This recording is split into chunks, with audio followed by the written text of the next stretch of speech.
sorry if you tuned in a few moments ago. We are in the middle of a mountain, and we are driving home to Pittsburgh, and we lost connection.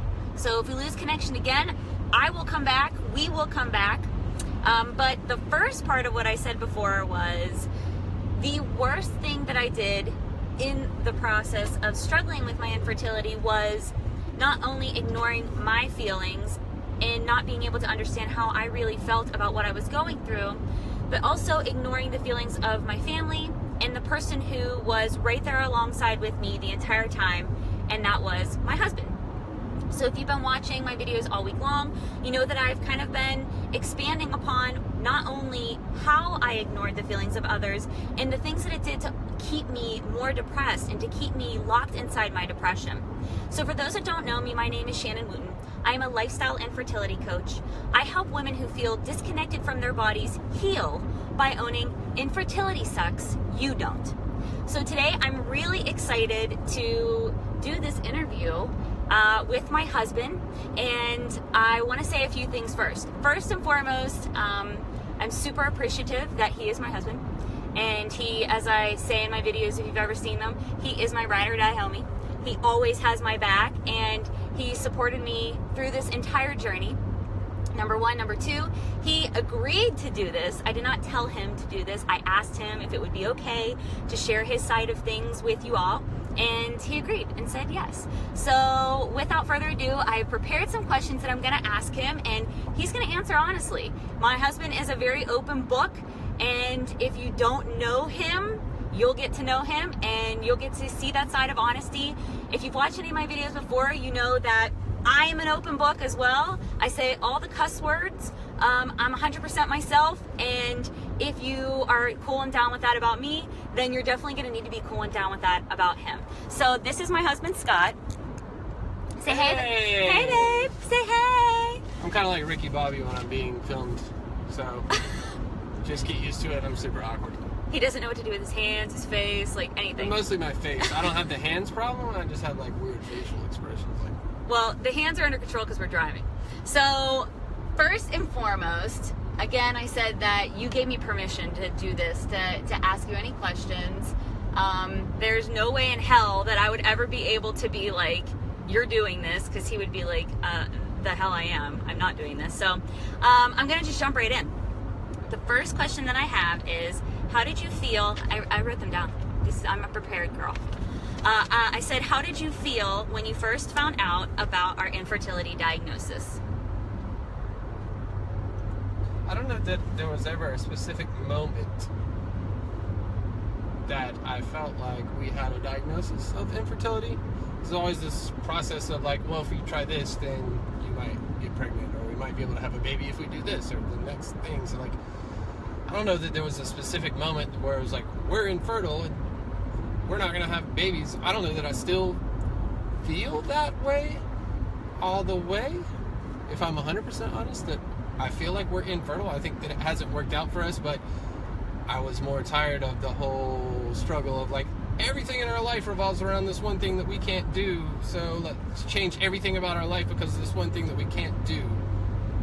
And that was recently when we finally got to that point. So, I mean, I guess that's maybe... So when I came to you and I said, I went to the doctor, they said I need to have surgery, and this could be the reason why we're not getting pregnant, how did you feel?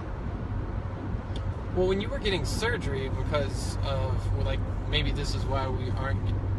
One, I felt like it was super fast, and you were like, yeah, let's do it, like, this is gonna fix everything, and, like, I was like, okay, are you sure about this? And, like, I don't know that we have to do it, like, you told me on Monday, and you had surgery on Thursday. Mm-hmm. Like, there wasn't a whole lot of time to process what was going on. I don't know why we needed to do it that fast, and I think both of us are probably in agreement that we wouldn't do it that fast. If we could do it again? Yeah, if we could do it again, or if anybody else, like, don't do it that fast. Cause, get a second opinion, is what you're saying? Yeah, I mean, like, it was for endometriosis. I'm assuming that you've told people about this. Yes. The laparoscopy and all of that stuff. What he's saying is that ultimately through surgery is when we discovered that I have stage 4 endometriosis. But all of that being said, how did you feel? How did I feel? I didn't feel... I felt more concerned for you than I felt for me. Okay. I didn't feel... You didn't change anything about me. I wasn't getting surgery. That's my honest opinion. That's how I am. Like, I wasn't getting surgery. Okay. Yeah. So how would you... So I guess for people that are watching and that are going through this, like your takeaway about that question would be is, number one, don't rush into it as quickly as we did. The surgery part of it. Like, I mean, I think just like... And get a second opinion. Vet who your doctor is and what they're talking about, and like take some time to process how you actually feel about it before just like diving headfirst into like, we're infertile and we got to do all this stuff. Like maybe just chill. Right. Like I said, I mean, you know this, and I say it to you guys all the time, like, I own that I'm the poster child of exactly what not to do when you find this out. Fear could have been the culprit. Anxiety could have been the culprit. A can-do attitude, like this will fix it, could have been the culprit. Whatever it was, that was the path we took. But your takeaway about how you felt was you didn't know how you felt? Well, I didn't feel anything because it was so rushed. So like I don't remember like all of that. Like I don't. All I remember is like this is fast. That's. And you were more concerned about me. Yeah, it didn't feel like it was the right thing, like immediately. Like I wasn't sure that we should do that. Like I didn't have any time to like be like, how do I feel about this? Like, are we gonna do this? And like, this is the right move? Right. I take a lot longer to process things than you do. I'm like, let's do it now, right now. Yeah, I know that, and I own that. Like I said, I didn't let him in. I just reacted. And not to go too long on this particular one question, but one of the things that I'm just going to share with you guys right now that I haven't shared before was, and maybe I have a little bit, but didn't get a whole lot into it, was when I found out that I needed to have surgery, I actually went to that appointment by myself. Because I am such a, I really was a very reactive personality. And I think that scared the motherfucking shit out of me. And somebody was like, here's a solution. And I was like, we're doing it. And that was unfair of me. Yeah. But I'm ill. But yeah, again, don't do that. Let us be your poster child for don't do this. And maybe give your person a little bit more time to process their feelings. Like I said, he's my ride or die homie. Like I'm so lucky he's my husband. Okay, the next question, ready? Yep. 2, is at any time in our struggle, has infertility affected your feelings about our relationship, and how so? No. No. What? I wasn't expecting him just to be like, no. Well, there's I don't really need a. Okay, no. so like that's never been. But like, no you weren't part of frustrated? Not with our relationship. I was frustrated that we were going down this path where we were having trouble conceiving and like doing a science experiment on you, and like the frustrations of everything that it took out of you. But I wasn't frustrated in our relationship. But I wasn't frustrated in our relationship. No, but see, you guys think I'm sassy. You think I'm sassy? Sass needs a little sass, like salt, pepper. Wait, I'd be salt, you'd be pepper. Can I be Spinderella? If I want to take a guy home and be the nut, it's none I'll of your just be business. Spinderella. That's the DJ that's in Salt and Pepper, by the way. My husband's a DJ too. Yeah, there's 3 people in Salt and Pepper, not just Salt and Pepper. What up? Thanks, babe. You're welcome. Okay, the next thing is, since your answer to that is no, Right. It didn't change your feelings about our relationship. One thing I do want to say about that, though, is for people that are going through infertility, and I know this because a lot of you are so amazing and strong and have contacted me directly and have said, you know, I'm struggling in my relationship. My person and I can't seem to get on the same page, or I'm not talking about it. You're pulling at me. You're doing what I did with like keeping everything so close to your chest, or maybe my partner's not talking about it.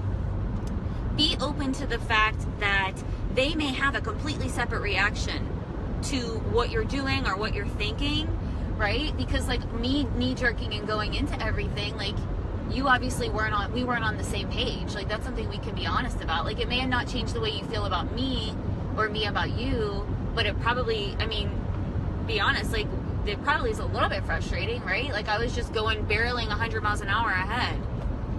No, it's not frustrating because that's what you do with, regardless of infertility, that's what you do with everything. So. Shut up.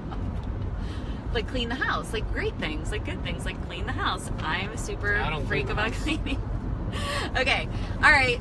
But yeah, be mindful of your partner because you're two separate people living in one relationship, and whatever you're dealing with, and if you're not dealing with anything, if you're in a relationship, it's just super important to be mindful of your partner because sometimes it takes a little bit of work to get on the same page. It just does. My next question, 3, is for you, what is, because infertility doesn't leave you. Once you're diagnosed with infertility disease, you have it. So what for you is the hardest part of infertility? I don't know. Ew. So the hardest part is I don't know what it's like we've talked about before. We're not sure that I've actually even processed it. We're going through this all the way, so important that you just said that. What's the hardest part about it? I mean, the hardest part is like trying to figure out you have this idea of what your life is going to be like when you're like 12, right? 12. Like, at whatever. 12. You peak at 12 and you know you want to have the babies. 12. Yeah, that's when you decide if you're going to get married and have kids. 12. 12. That's how everybody does it. Duh. So, you have this idea of what it's going to be like, and I thought that I was going to go to college and get some job, and I was going to be single for a little while and get all my stuff, and like fancy cars and a big house, and then I was going to get married and we were going to have kids, and I don't know what was going to happen after that. None of that stuff happened. So, kind of in this place where it's like, I don't know that I struggle with it, because I've come to the terms with, like, life is going to happen how it wants to anyway, so I'm just going to see where it takes me. Right. And I'm not going to be, while we say that maybe I haven't processed that we're not going to have kids, I think that I'm probably going to be okay with it because... So that's a good thing. Okay, you said 2 things right there that I think somebody who maybe is initially, like, just in the beginning of their infertility struggle, like you just found out, or maybe in the thick of it where you've been struggling with it for years, because we've struggled with it for years now. 2 things is, number 1, you said, like, you're not sure that you processed it. We're not sure that he's even really... Sure. I know how I feel about it. No, you're not sure that I haven't processed it. Okay. You tell me, like, you say, I'm not sure you've actually processed it. I don't know that I haven't, or I specifically have. Like, I'm okay. Like, if we don't have kids, I'm good. Okay, because also my other thing Like, was you said a second ago, like, I'm probably going to be okay with that. You said probably. Well, I don't know what's going to happen when I'm 60. Well, like, hopefully by 60 we'll know that we're not going to have kids, because that's a long time. But, yeah. So... I'm just saying, like, I don't know what's going to happen tomorrow. But, do I feel like I'm okay if we don't have kids? Yeah. Will I be sad that we can't have kids? Yeah, I think that's something that we'll deal with, and we'll be like, all right. Every day. Yeah, it's something that you have to deal with, but, like, is it going to make me not happy with my life? No, I'm not going to let it do that. Is it going to take over my life? Like, we let that happen for long enough where it's like, what are we doing? So, like, I think that I have processed it, and I'm okay with... I've come to terms that we might not have kids, and if that's the case, then we're going to do cool stuff that other people can't do because they do have kids. That's not a knock against people that do have kids, but... Right, there's right. Yeah, it's just there's a difference. Like, there's a difference if you have kids, you have these responsibilities that you need to take care of, and if you don't have kids, then there are other responsibilities that take its place. Right? Yeah, like, we can go to Iceland and stay there for 3 weeks and not have to get babysitters. Like, that's what I meant. This is true. But I don't know why Iceland. I don't even want to go to Iceland. So one of the things that you said, I want to go to Iceland. So one of the things you said, when I asked you what is the hardest part of infertility, you mentioned before when we've talked about it, this is Calla, my dog, our dog. You said that, you know, what about our legacy?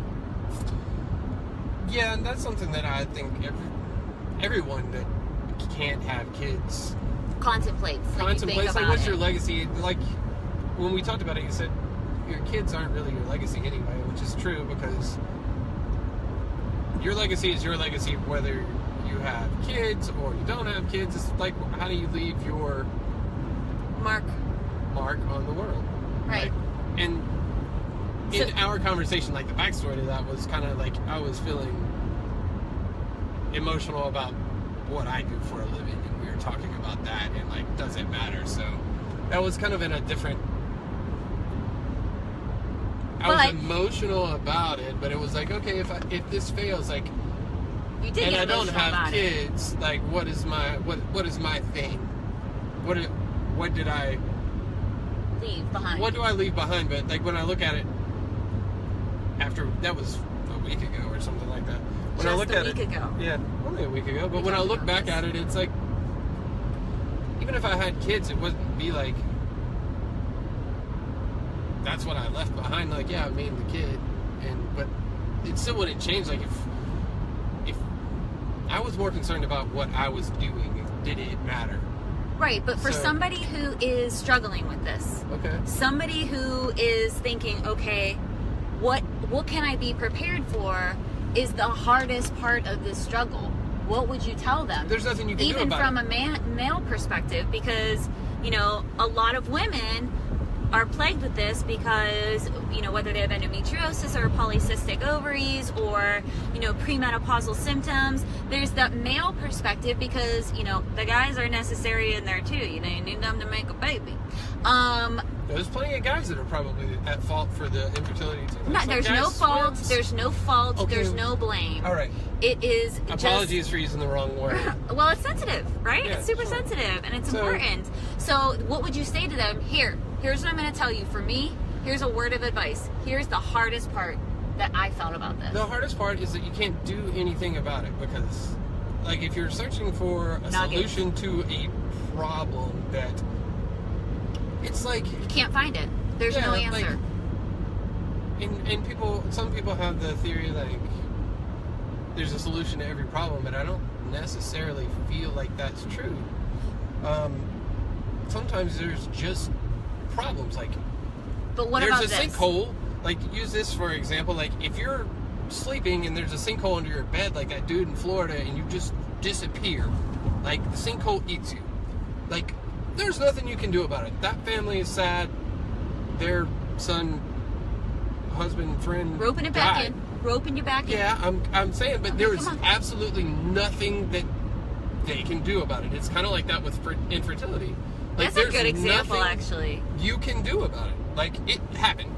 Right. And you just have to come to terms with the fact that you can't do anything about it. And are you going to let this one negative thing that you can't do take over your entire life? Or are you going to still make the most out of your life despite the fact that you can't do this? Because there's 1,000 other things that you can do that would be awesome. Right, and that's a good example, except for the whole fact that you'd be in a sinkhole and probably you'd be dead. You'd be dead, but stick with me. I'm roping people back in for our Scott and Shannonisms. So with regards to infertility, though, so the hardest part about it is feeling like there's no control.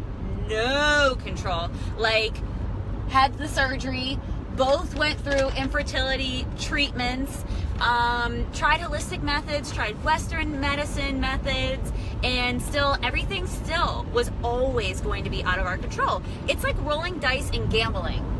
Like that, though. I know, but you never know what the outcome's going to be, and if you let it, roping you back in, it will swallow you whole like a sinkhole. And for me, I know, like, he knows, 4 years of depression, like, there was no getting me out of it. There just wasn't. There just was no getting me out of it. So, for you, the hardest part, for people that are watching, whether you're new in your struggle or you've been in it for years and you're still trying to find your bright side of the coin here, is it's very easily something that can grab control of you take you with it, right? Because you have no control. I don't feel like you don't have any control, but the hardest part of the whole thing, or just the hardest part for me? Because it was this is all about you. Okay. Well, from my side of it, for me personally, I came to grips with it pretty quickly. I think the hardest part was like watching you struggle through it and me not being able to do anything about that either. Can I interject and ask you why that was so hard to watch, despite the fact that I'm your wife and you love me and all that good shit? Because there was nothing I could say or do to make it better. Goes back to what I was talking about all week. I wasn't letting him in, so he didn't know what to say or what to do to try and make it better, because there ultimately was nothing he could do. So the next question that I have is, what have you learned from this struggle with infertility? Again, your perspective, sharing it with maybe other men, couples going through, a woman watching it out there right now, trying to have maybe words of wisdom or advice for her husband or partner. What have I learned? I mean, specific to infertility, I don't know that I'll like. About this experience. Well, the experience is just, the biggest takeaway is still that one thing. Like, if you focus on that one, it doesn't necessarily even have to be about infertility. Right, a struggle. Any struggle. Like, there's so many people that have a struggle with like one thing, and they let that one thing take over their whole life. We let that one thing take over our whole life. Yeah, like, sure. Whether it's like money problems, or you hate your job, or whatever the thing, it could be anything. Right. Like, you whatever let your that struggle one is. thing take over your whole life, and focus on it instead of focusing on anything else that could be really good, or you could put that energy somewhere else, anywhere else, and do something positive instead of focusing on a negative all the time thing. But the thing that you said before too about infertility in particular is, and I think this applies here, what have you learned from infertility is, get a second opinion, get a third opinion. Like, don't jump put all your eggs in one basket. Ovulation eggs in one basket. Like, talk to each other, get other opinions before you think that one method is the be all and end all. Like you said that before. Yeah, I don't think you should rush into it, especially surgery.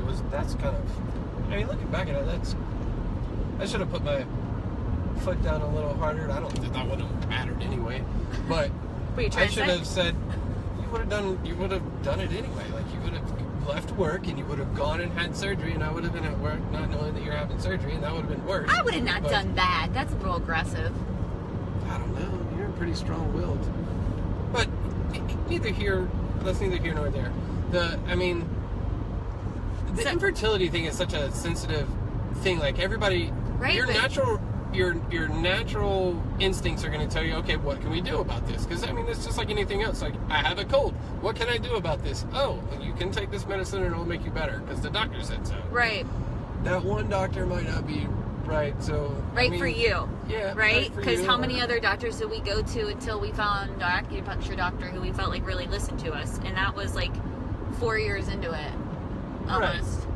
Right. I just take your time with it, I guess. Yeah, I love that. Take your time. I'm not telling you not to find a solution, because for a lot of people, there could be a solution. But if there's not, I know that's not what your whole thing is. Like, be okay with yourself regardless of what the solution or non-solution is. Love yourself first, dude. Yeah. And you should talk to your partner.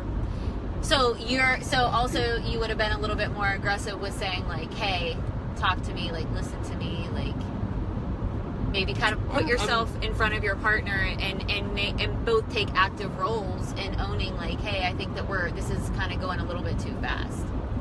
Like, let's slow down, let's talk about it before we make another decision. A lot of it's my fault because I don't let people in like, including you, but whatever. It's no one's fault. It's no one's fault. Next time I say fault, everybody just chill. I'm not telling you that it's your fault. I'm not saying that it's her fault, or it can be my fault. It's nobody's fault. It could be my fault. I don't care. Nobody's fault.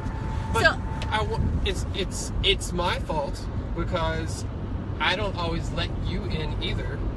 Like, So from as a whole, from infertility, the take home is like, it's, if anything, this is the perfect time to be more open and have a more open line of communication with each other than ever. Yeah, you have to, or you're not going to make it. Right. I love that. So this is the final question. Question 5. Mike says it's my fault. Well, we know it's all your fault, Mike. Question number 5 is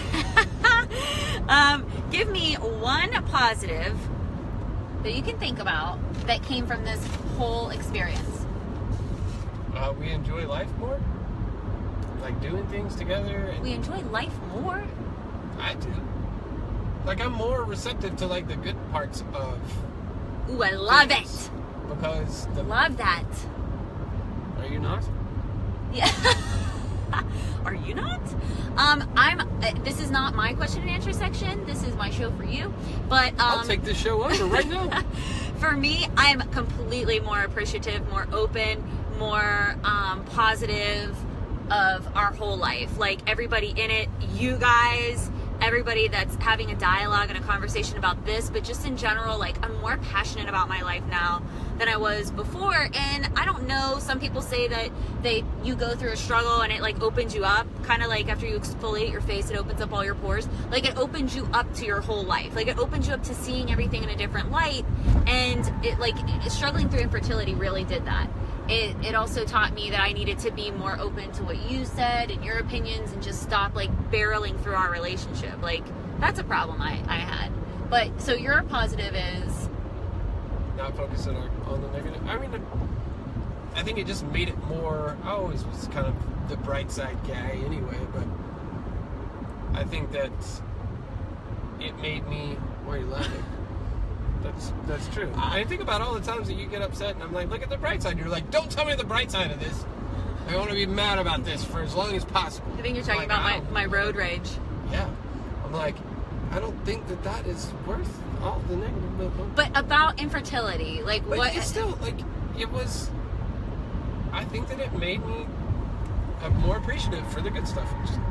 Just thinking about something in general now that has come to mind, even though I said that was my last question. So... you're in a relationship and you find out your partner has infertility. What advice would you give that guy or that partner who's on the other side of it? You know, oh, my partner is struggling with this disease. What would you give advice to that person? Like, here's what I'd recommend, like, you do. How to be supportive. Like, give them a golden nugget. Like, ask them how they're feeling, like, all the time. I love that shit. They might not answer you, or they might tell you that they're fine. They're not fine. If they say that, they're not fine. Fine, like, they should eliminate fine from the dictionary. Okay, so anyways, you go off on a tangent, yeah. I'm fine. Yeah. So, closing this out, Yeah. final thoughts for a couple out there from your perspective that's struggling with infertility today, whether they're at the beginning of their struggle, they're in the thick of it.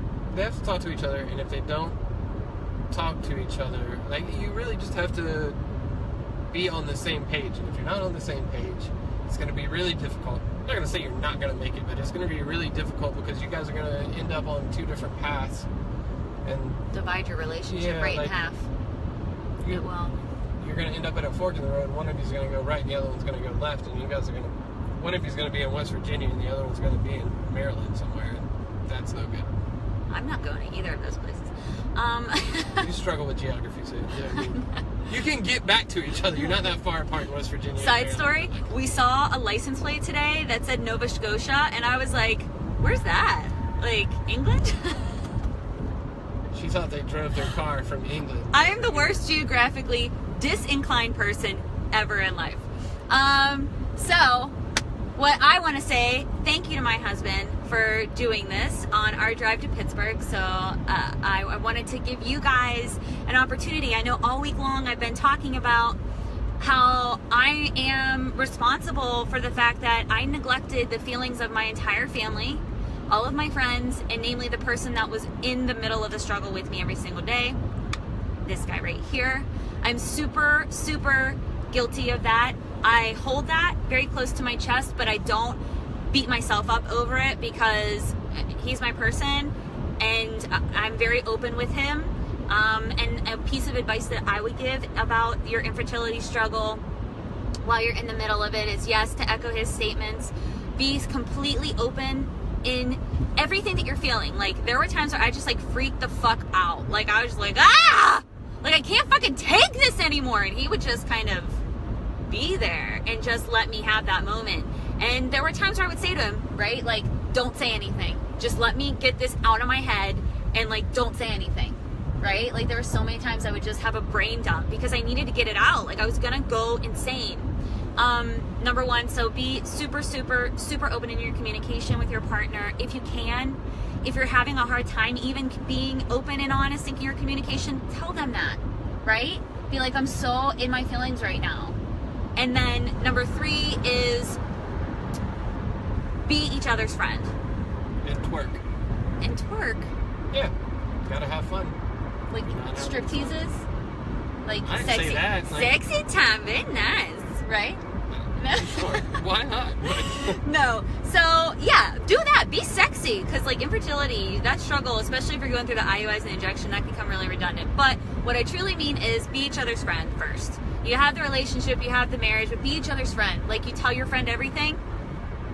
Tell your friend everything if you can. All right, guys, if you like this video, throw us some hearts, throw us some likes. Tell your friends that maybe if they're struggling with infertility, turn them on to this open dialogue that I'm super excited about having with you and sharing this experience with you all, because it's important. It is nothing to be ashamed about. It's hard. It is fucking hard. And as I always say, my heart is with you. I already love you. I really, really mean it. We mean it. We want you to get through this. We want you to get through it. We want you to survive it and come out on the other side with, God, it makes me so emotional. And I have goosebumps about it, because you deserve to love your life. And I really, really want you to, and not miss it. Thank you guys for signing on. Have a great week. Be easy. Peace. We'll talk to you soon, right? Maybe. Yes, we'll talk to you soon. Bye. Bye.